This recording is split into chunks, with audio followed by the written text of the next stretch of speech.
Morning बच्चों, आज मैं आपके लिए नया टॉपिक लेके आई हूँ। हमारा टॉपिक है मानसिक स्वास्थ्य अधिनियम। हमारा टॉपिक है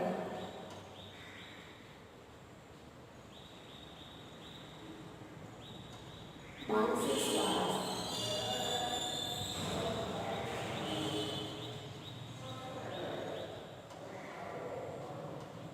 स्वास्थ्य अधिनियम। हमारा टॉपिक है आज का मानसिक स्वास्थ्य अधिनियम 1987 के 1987 यानी मानसिक स्वास्थ्य अधिनियम 1987 की शैक्षिक उपयोगिता। क्या टॉपिक है हमारा? मानसिक स्वास्थ्य अधिनियम 1987 की शैक्षिक उपयोगिता।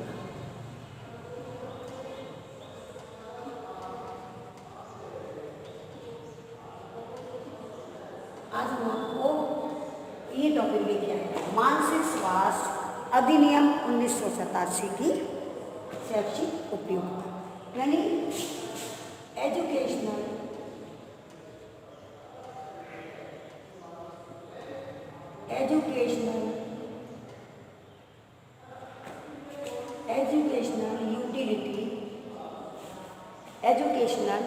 Utility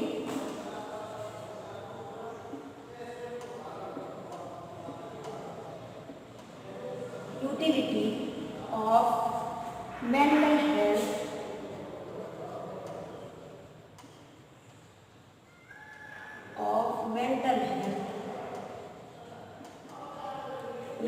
health Act 1987। ये है हमारा आज का टॉपिक। अब हम आपको इसके बारे में बता रहे हैं कि ये क्या है, यानी mental utility of mental health act 1987 यानी 1987। अब मैं आपको इसके बारे में आज बताऊंगी कि ये क्या है, यानी मानसिक स्वास्थ्य है क्या। मैंने आपको उस दिन भी बताया था कि हमारे शरीर में दो प्रकार की विकृतियाँ होती हैं, एक शारीरिक विकृति, दूसरी मानसिक विकृति। शारीरिक विकृति जो दिखाई नहीं देती, शारीरिक विकृति यानी जो दिखाई देती है, और मानसिक विकृति जो दिखाई नहीं देती। तो शारीरिक विकृति जैसे कि यदि आपके पेट में दर्द हो जाए, बुखार आ जाए, यदि हड्डी टूट जाए या चोट लग जाए, तो यानी खून बह रहा है तो दिखाई दे रहा है, तो ये हो गई हमारी शारीरिक विकृति। तो तुरंत डॉक्टर के पास ले जाया जाता है, उसका इलाज कराया जाता है ना। और मानसिक विकृति जो होती है हमारी मानसिक स्वास्थ्य, और तो ये शारीरिक विकृति जो होती है यानी फिजिकल हेल्थ, ये सभी को दिखाई देता है। और लेकिन जो मेंटल हेल्थ होता है यानी मानसिक विकृति, ये किसी को दिखाई नहीं देती। तो इसमें क्या होता है, इसमें बच्चा खुद ही अंदर उस कमी को महसूस करता है। मानसिक संबंधी जो कोई विकृति होती है तो बच्चा इसमें अंदर ही अंदर इसको महसूस करता है और वो उदास रहने लगता है, ठीक से खाना पीना नहीं खाता है, उदास रहने लगता है। तो इन लक्षणों से पता चलता है कि ये कुछ टेंशन कर रहा है। तो घर वाले समझा देते हैं क्या बात है, किस तरह खाना क्यों नहीं खा रहे हो, या उदास क्यों हो, गुमसुम मत रहा करो, खुश रहा करो, इस तरह समझा जाता है। लेकिन ये नहीं कि उसे डॉक्टर के पास लेके जाए, मनोचिकित्सक के पास ले जाया जाए। क्यों? क्योंकि लोग मनोचिकित्सक के पास ले जाने से भी डरते हैं कि कहीं कोई उसको पागल ना कहते। तो उन्हें ऐसा लगता है मनोचिकित्सक के पास हम क्यों ले जाएं, कोई हमारा बच्चा पागल थोड़ी है, तो लोगों को ऐसा लगता है। लेकिन ऐसी कंडीशन में क्या होता है, उसे मनोचिकित्सक के पास ले जाना चाहिए और फिर उसका इलाज कराना चाहिए कि ये बच्चा क्यों किस प्रकार से इस तरह का बिहेव कर रहा है। और देखो धीरे धीरे ये स्थिति इतनी बढ़ जाती है कि वो डिप्रेशन में आ जाता है, डिप्रेशन में आ जाता है। तो इसीलिए हमें इसका भी ध्यान रखना चाहिए, मानसिक विकृति का। यानी शारीरिक विकृति तो हमें दिखाई देती है लेकिन मानसिक विकृति दिखाई नहीं देती। तो इसलिए हमें इस चीज़ का भी ध्यान रखना चाहिए कि मानसिक विकृति किस तरह की है, कैसी है, उसका इलाज किया जाए, उसका इलाज करवाया जाए, उसको दिखाया जाए। ठीक है। अब जैसे मैं आपको बता रही हूँ कि स्वतंत्रता से पूर्व भारत में एक इंडियन लुनेसी एक्ट 1912 कार्यरत था, जो कि मानसिक बच्चों के लिए, यानी जो मानसिक बच्चों के लिए, मानसिक मंद बच्चों के लिए, मानसिक मंदता वाले बच्चों के लिए उसका, तो इस कमी को पूरा करने के लिए जो हमारा ये एक्ट कार्यरत था, तो उसमें कम लघुता वाले बच्चे और मानसिक मंदता वाले बच्चों को सुरक्षा प्रदान करना था इसका मेन उद्देश्य। फिर इसमें क्या, फिर स्वतंत्रता प्राप्ति के बाद इसे राज्य सरकार द्वारा, फिर स्वतंत्रता प्राप्ति के बाद इसमें कुछ, इस अधिनियम में कुछ और भी सुविधाओं को शामिल किया गया, यानी इसकी बहुत ज़्यादा ज़रूरतें महसूस हुई, इसकी आवश्यकताओं पर बल दिया गया। फिर इसमें कुछ अनेक प्रकार के व्यवधान भी उपस्थित हुए। तो फिर स्वतंत्रता प्राप्ति के बाद इसको राज्य सरकार द्वारा, ये मानसिक स्वास्थ्य अधिनियम को राज्य सरकार द्वारा 1986 में और लोकसभा द्वारा इस अधिनियम को 1987 में पारित कर दिया गया। फिर उसके बाद इसको 1987 में पारित किया गया, परंतु इसको पूर्ण रूप से लागू नहीं हो पाया, क्योंकि फिर ये राष्ट्रपति के हाथों में चला गया। फिर वहाँ पर इसको 6 वर्ष का समय लग गया इसको देखने में। वहाँ पे दुर्भाग्यवश इसको 6 साल का समय लग गया। उसके बाद 1993 में ये पूर्ण रूप से लागू हो गया, ठीक है ना। तो 1993 में ये पूर्ण रूप से लागू हो गया।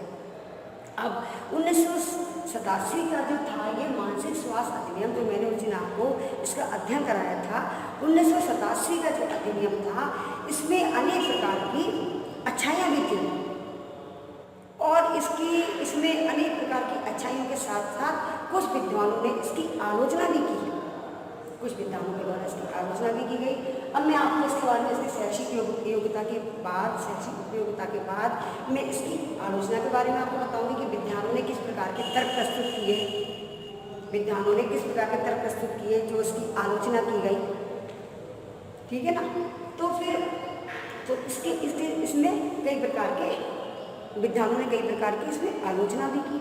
अब इसमें आता है कि हमारा ये मानसिक स्वास्थ्य अधिनियम 1987 का, इसका मेन उद्देश्य क्या था, यानी मानसिक स्वास्थ्य अधिनियम 1987 का इसमें मेन उद्देश्य था, इसको जो मानसिक मंदता वाले बालक हैं उनको, मानसिक मंदता वाले व्यक्तियों और बालक बालिकाओं को सुरक्षा प्रदान था कि हमें इनको सुरक्षा प्रदान करनी है। और इस प्रकार के बालकों के लिए सुरक्षा प्रदान करने के बाद इस प्रकार के जो मानसिक रूप से ग्रस्त है और बालक बालिकाओं की मानसिक विकृति को दूर करते हुए उन्हें शैक्षणिक उपयोगिता में लाना है। इन बालकों की मानसिक विकृति को दूर करते हुए इसको शैक्षिक सुविधाएं उपलब्ध कराना भी इसकी प्रमुख उपयोगिता है। ये भी इसकी प्रमुख उपयोगिता है कि इन बच्चों की मानसिक विकृति को दूर करते हुए हमें इनको शैक्षिक सुविधाओं में लाना है, यानी शैक्षिक सुविधाएं उपलब्ध कराना है। तो मनोविकृति संबंधी चिकित्सालयों में मानसिक रूप से मंद बालकों को पूर्ण रूप से स्वस्थ किया जाता था। इन्हें मनोविकृति चिकित्सालयों में भेजकर पूर्ण रूप से स्वस्थ किया जाता था। फिर इनको विद्यालय में इनका नामांकन किया जाता था। जब ये पूर्ण रूप से स्वस्थ हो जाते थे तब इनका विद्यालय में नामांकन भी किया जाता था। फिर इसलिए इसमें और इस अधिनियम में, मानसिक स्वास्थ्य अधिनियम में, इसमें विद्यालय में कुछ बच्चे ऐसे भी थे, यानी कुछ बच्चे ऐसे थे कि मनोविकृति से जो ग्रस्त होते हैं, तो शिक्षक द्वारा इन छात्र छात्राओं के साथ, यानी विद्यालय में कुछ बच्चे ऐसे होते हैं जो मनोविकृति से ग्रसित है, तो इनको शिक्षक द्वारा इनके साथ इस तरह का व्यवहार किया जाता था कि आत्मीय और सहानुभूति के साथ इस तरह का व्यवहार किया जाता था कि जिससे इनके अंदर आत्मविश्वास और आत्मगौरव विकसित हो और ये अपने आप को, अपने अंदर किसी प्रकार की कोई हीन भावना न लेके आए। तो तो इनके अंदर आत्मविश्वास और आत्मगौरव की विकास हो। यदि छात्र छात्राओं की मनोविकृति संबंधी स्थिति गंभीर है, यदि कुछ छात्र छात्राओं की मनोविकृति स्थिति यदि गंभीर है तो उनको मानसिक विकृति संबंधी चिकित्सालय में प्रवेश दिलाया जाता था। तो उनको मानसिक संबंधी चिकित्सालय में प्रवेश दिलाया जाता था और उनको पूर्ण स्वस्थ करने का प्रयास किया जाता था। और उनके अभिभावकों को ये भी परामर्श दी जाती थी कि आपको इन बच्चों के साथ किस तरह का व्यवहार करना है। आपको इन बच्चों के साथ ऐसा व्यवहार करिए जिससे ये अपने आप को असंतुष्ट महसूस ना करें, यानी इनके साथ प्यार और आत्मीयता के साथ पेश आए। तो ये अभिभावकों का ही कर्तव्य है। तो इसीलिए शिक्षक द्वारा उनको ये परामर्श दिया जाती थी, यानी चिकित्सक भी बताते थे कि इनके साथ इस तरह का व्यवहार किया जाए जिससे ये अपने आप को हीन भावना से ग्रसित न समझे। इस प्रकार एक शिक्षक इस अधिनियम का उपयोग करके इसको मनोविकृत से पीड़ित छात्र छात्राओं की शिक्षा के अधिकार की रक्षा कर सकता है। इसीलिए इस अधिनियम में छात्र छात्राओं का और इस तरह के व्यक्तियों का, शिक्षक का, प्रधान अध्यापक का और विद्यालय संबंधी जो सुविधाएं हैं उन सभी का समावेशी रूप से समावेशी स्वरूप के लिए उपयोगी माना गया है। इसीलिए इस अधिनियम को शिक्षक प्रशिक्षण पाठ्यक्रम में जोड़ा गया है, यानी मानसिक स्वास्थ्य अधिनियम, इसीलिए इसमें जोड़ा गया है।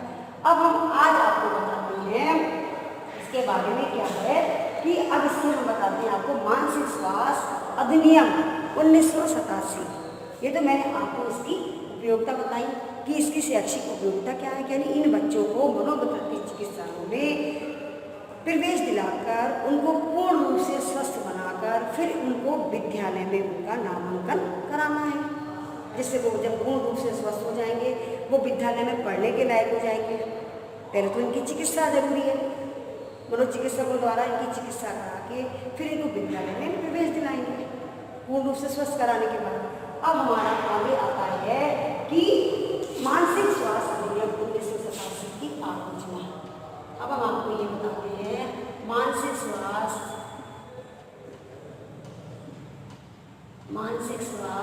अधिनियम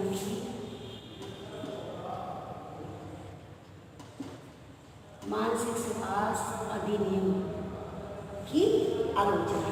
मानसिक स्वास्थ्य अधिनियम 1987 की आलोचना।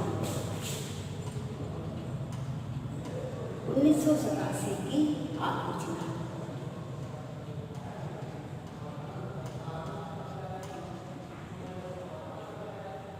अब हम आपको इसके बारे में बताते हैं कि किन किन विज्ञानों ने इसकी आलोचना की।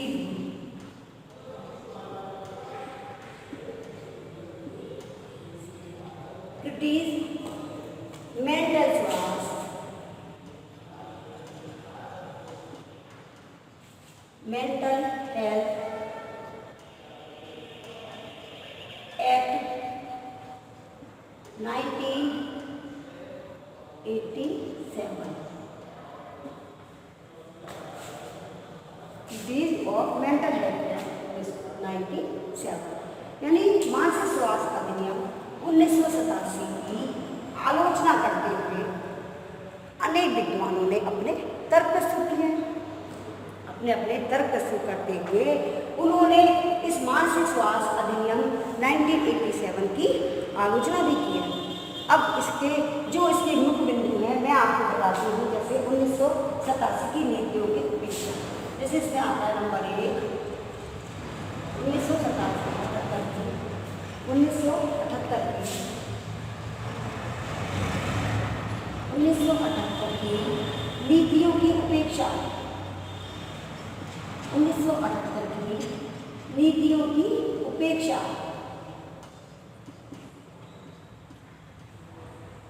यानी इस अधिनियम में, ये मानसिक स्वास्थ्य अधिनियम में 1978 की नीतियों की उपेक्षा की है, और जो कि सन 1978 में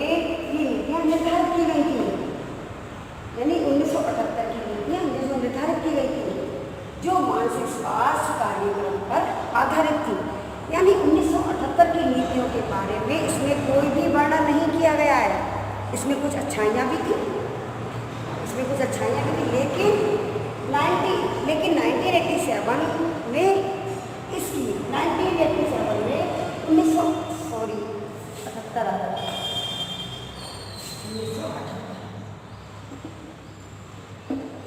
यानी 1987 की जो इसमें अधिनियम में 1978 की नीतियों की उपेक्षा की है, उन्होंने इनका उपहास करा है।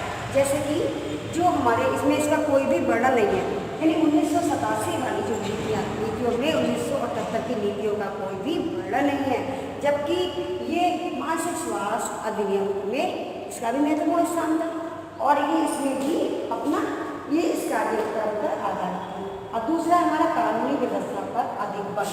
नंबर 2, कानूनी व्यवस्था पर अधिक बल। कानूनी व्यवस्था पर अधिक बल। कानूनी व्यवस्था पर अधिक बल।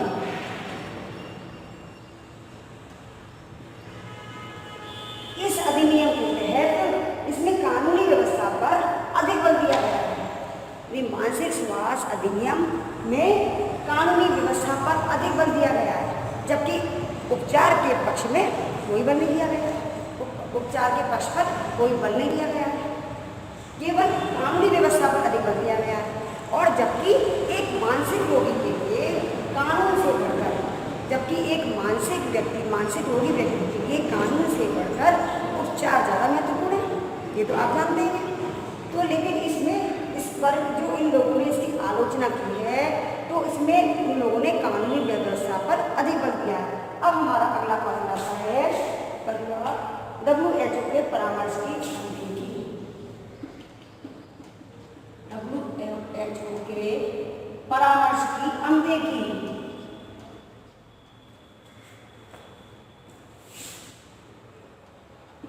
परामर्श की अनदेखी।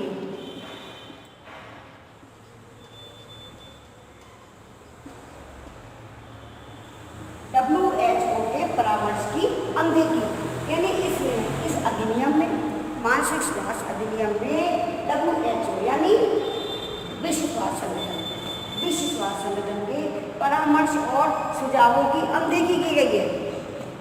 यानी इसमें ये सब चीज़ों की अनदेखी की गई है, क्योंकि ये विश्व स्वास्थ्य संगठन के मानदंडों पर खरा नहीं उतरता, क्योंकि ये अधिनियम जो है विश्व स्वास्थ्य संगठन के मानदंडों पर खरा नहीं उतरता। इसीलिए इन चीज़ों की इसमें अनदेखी की गई है, यानी ध्यान ही नहीं दिया गया है, तो इग्नोर कर दिया गया है। ठीक है ना। अब हमारा अगला पॉइंट आता है कि अपराधी मानसिक रोगियों को सुधारने में असफलता। अपराधी मानसिक रोगियों को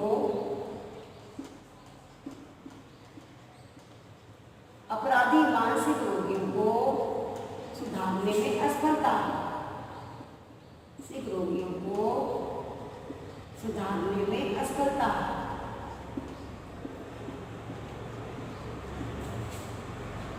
सुधारने में असफलता, यानी जो अपराधी मानसिक रोगी है, जो किसी प्रकार का कोई अपराध कर देते हैं, तो जो 1987 के अधिनियम में मैंने आपको बताया था कि जो उसके उद्देश्य और कार्य में मैंने उस दिन आपको समझाया था कि इसमें उसके अपराधों को माफ़ कर दिया जाता है। कि मानसिक रोगी यदि किसी प्रकार का कोई अपराध करता है तो उसके उन अपराधों को माफ़ कर दिया जाता है और उनकी आपराधिक प्रवृत्ति को ध्यान न देते हुए उनको सुधारा जाता है, उनकी सहायता करके, वो कैसे प्यार से आत्मीयता के साथ उनको सुधारा जाता है। लेकिन इसमें जब इसकी आलोचना की गई है तो अपराधी मानसिक रोगियों को इसमें मानसिक कोई सफलता प्राप्त नहीं हुई। इस अधिनियम में कोर्ट के आदेश को ही स्वीकार किया गया है। यानी अगर कोई बच्चे से किसी प्रकार का मानसिक रूप से कोई अपराध हो जाता है तो उन्हें कोर्ट के आदेशों को ही स्वीकार किया गया है। अब हमारा अगला आता है परिवार एवं सामाजिक व्यवस्था की उद्देश्य। परिवार एवं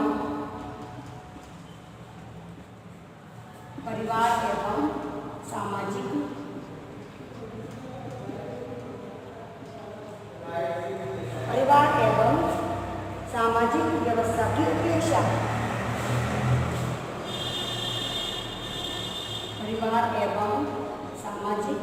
व्यवस्थाओं की उपेक्षा।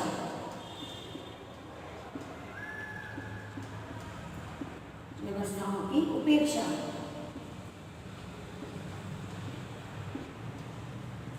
इसमें मानसिक स्वास्थ्य अधिनियम में परिवार एवं समाज की व्यवस्थाओं पर कोई भी ध्यान नहीं दिया गया है। इसमें परिवार एवं समाज की व्यवस्था की उपेक्षा की गई है, जबकि समाज और परिवार के सहानुभूति पूर्ण व्यवहार से मानसिक रोगी को जल्द से जल्द ठीक किया जा सकता है, लेकिन फिर भी इसकी उपेक्षा की गई है।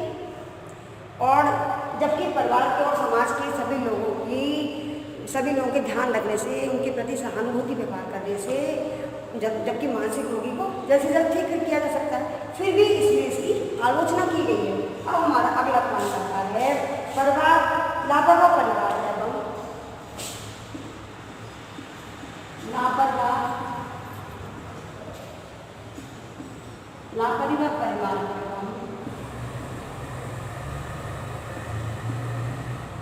लापरवाह परिवार एवं अपराधियों अधिकारियों को दंडित करने का प्रावधान नहीं है।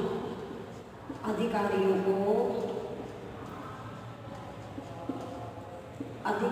को दंडित करने का प्रावधान नहीं है। अपराधियों को दंडित करने का प्रावधान नहीं है। इसमें प्रावधान नहीं है।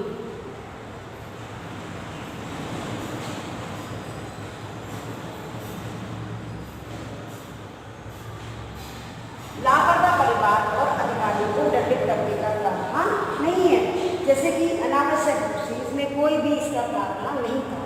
यानी परिवार और अपराधी प्रवृत्ति के लिए जोड़ते हैं, यानी अपराधी और अधिकारियों को दंडित करने का कोई प्रावधान नहीं है, जो कि अनावश्यक रूप से मानसिक रोगियों को मनोचिकित्सालय में प्रवेश दिला देते हैं। उनको जो लापरवाह परिवार है उनको मानसिक रूप से रोगी चिकित्सालयों में वो बंदी बनाकर रखते हैं, और ये कार्य वे अपने केवल स्वार्थ के लिए ही करते हैं। तो इसलिए उनको दंडित करने का भी इसमें प्रावधान नहीं है, उनको दंडित हम नहीं कर सकते। अब हमारा अगला टॉपिक आता है बच्चों, समाज की उपेक्षा का शिकार। समाज की उपेक्षा का शिकार।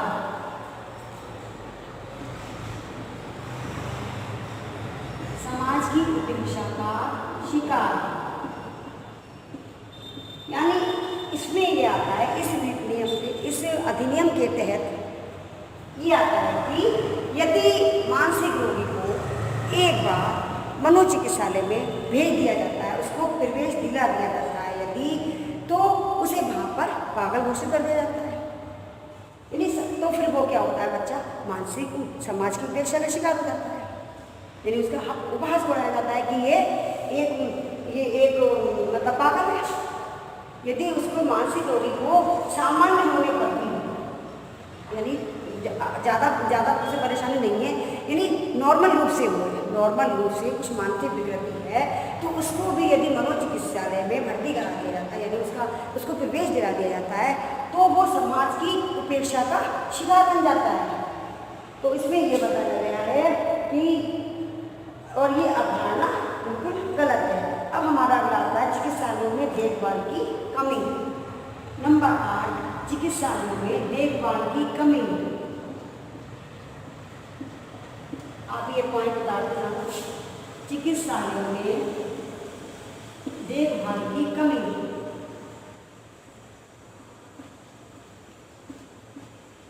चिकित्सालयों में देखभाल की कमी।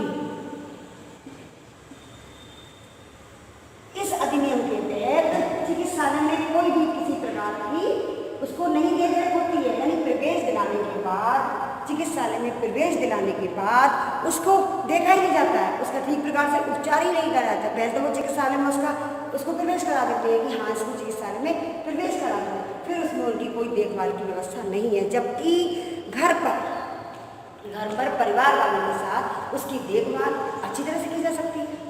तो इसमें इसकी भी अब हमारा अगला पॉइंट आता है चिकित्सालयों के शुल्क में वृद्धि। चिकित्सालयों के शुल्क में वृद्धि। चिकित्सालयों के शुल्क में वृद्धि।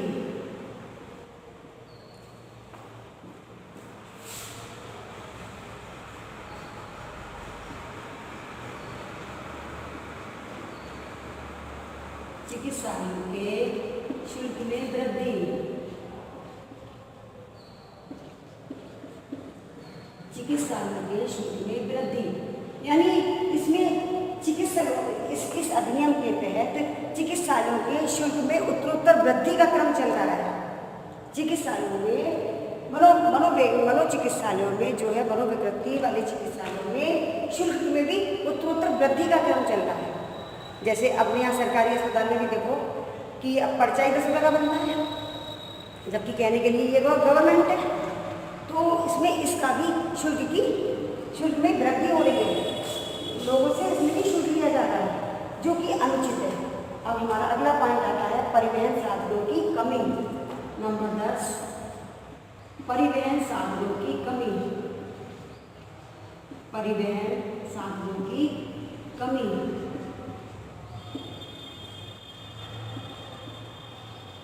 परिवहन साधनों की कमी यानी मानसिक स्वास्थ्य अधिनियम के अंतर्गत इसमें परिवहन साधनों में भी कमी आई है। क्यों?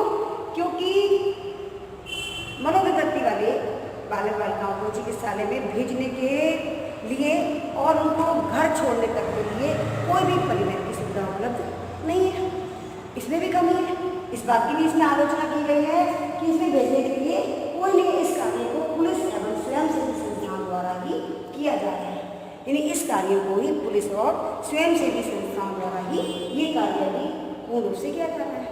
तो इसमें परिवहन की भी कमी आई है। अब ये हमारे होगा 10 पॉइंट, आप ये उतार लें, इसके अकॉर्डिंग आप इसको बना के लिख सकते हैं, कर सकते हैं, जो मैंने आपको भी समझाया आपकी समझ में आया होगा।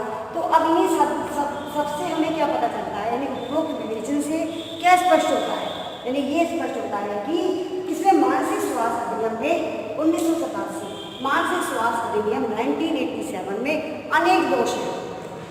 अनेक दोष हैं क्योंकि जो हमने इसकी आलोचना बताई है कुछ विद्वानों के द्वारा जो तर्क प्रस्तुत किए गए थे और उनकी आलोचना की गई थी, तो मैंने भी आपको इसके बारे में बताया। फिर भी जो इसमें अनेक दोष है, इन दोषों के होने के बावजूद भी इसके पश्चात भी ये अधिनियम मानसिक विकृति से ग्रस्त बालक बालिकाओं और व्यक्तियों के लिए एक वरदान सिद्ध हुआ है। फिर भी ये अधिनियम 1987 का एक उन मानसिक रूप से जो मानसिक मंदता वाले बालक बालिकाएं हैं और जो व्यक्ति हैं उनके लिए ये अधिनियम एक वरदान सिद्ध हुआ है। इतने दोष होते हुए और इस अधिनियम के आधार पर उनको अधिकारों की रक्षा संभव हुई है। इन अधिकारों की रक्षा इनको इसी अधिनियम के द्वारा प्राप्त हुई है। अब हमारा आज का ये टॉपिक आपको समझ में आया होगा, मानसिक स्वास्थ्य अधिनियम 1987 की शैक्षणिक उपयोगिता कि इसकी हमारे जीवन में क्या उपयोगिता है, ये आपको समझ में आया। अब बच्चों कल मैं आपको नया टॉपिक लेके आऊँगी। आज के लिए धन्यवाद।